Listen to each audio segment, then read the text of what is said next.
আসসালামু আলাইকুম গাইস, আপনারা সবাই দেখতে পাচ্ছেন আমরা কিন্তু আমাদের দয়াপুর বাজারের গলির মোড়ে বিশুর ভাইয়ের দোকানের পিছনে আসছি আমাদের কুয়া শামসু ভাইয়ের কাছে। তার দোকানের বিষয়ে কিছু বর্ণনা দেবে সে আমাদেরকে। তো কুয়া শামসু ভাই, আপনি আপনার দোকানের বিষয়ে কিছু কথাবার্তা বলেন আমাদেরকে বা দর্শকের উদ্যোগে। আসসালামু আলাইকুম দর্শক, আজকের খবর পটাটোর মোহাম্মদ কুয়া শামসু। বৃহস্পতিবার হাফ স্কুল, শুক্রবার পবিত্র স্কুল, শনিবার বাপরে বাপ স্কুল পটাটোর মোহাম্মদ কুয়া শামসুল। আজকে দেখেন শাপলা ফল, আমি এলাম কুয়া শামসুল। আমার হলো বাদামের ব্যবসা।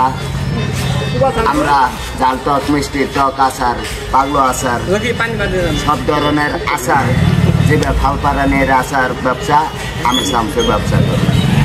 2 আঙ্গুলের টিপা টিপি বাদাম আমার কাছে পাবেন প্রতিদিন।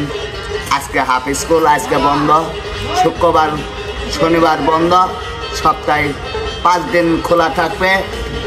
শেরবুদ্দি আর 9 টানা ব্রিজ, চলে আসুন দুয়ের পার ডুগডুগি বাজার, শাইনবাইর মার্কেটে পটাটোর মোহাম্মদ কুয়া শামসু। এই ব্যবসাগুলো কোথা থেকে শিখে আসছেন বা কিরকম অভিজ্ঞতা, আপনি এগুলো কোথা থেকে শিখে আসছেন এখানে? আর সকাল কয়টা থেকে কয়টা পর্যন্ত দোকান খোলা থাকে, এই বিষয়টা একটু ক্লিয়ার করে বলে দেন দর্শকের জন্য। স্কুল খোলার প্রয়োজন যেতটুক সময় আমাদের ছাত্রলীগ গ্রুপ নিয়মকানুন চলাইছে, আমি অতটুক আমার বাদাম মেলা নিয়মকানুন চালাইছি। আর আমার স্বাধীন মুক্ত রাইটটা পটাটোর মোহাম্মদ কুয়া শামসু টিকটক দেখবেন, ভাইরাল হব। আমি কুয়া শামসু, দুয়েলপার ডুগডুগি বাজার শাখা। চলে আসুন ছাত্রলীগ গ্রুপ ভাই। তো হচ্ছে গিয়ে আপনার দোকান কয়টা থেকে কয়টা পর্যন্ত দোকানটা খোলা থাকে এই বিষয়টা? 8টা পর্যন্ত।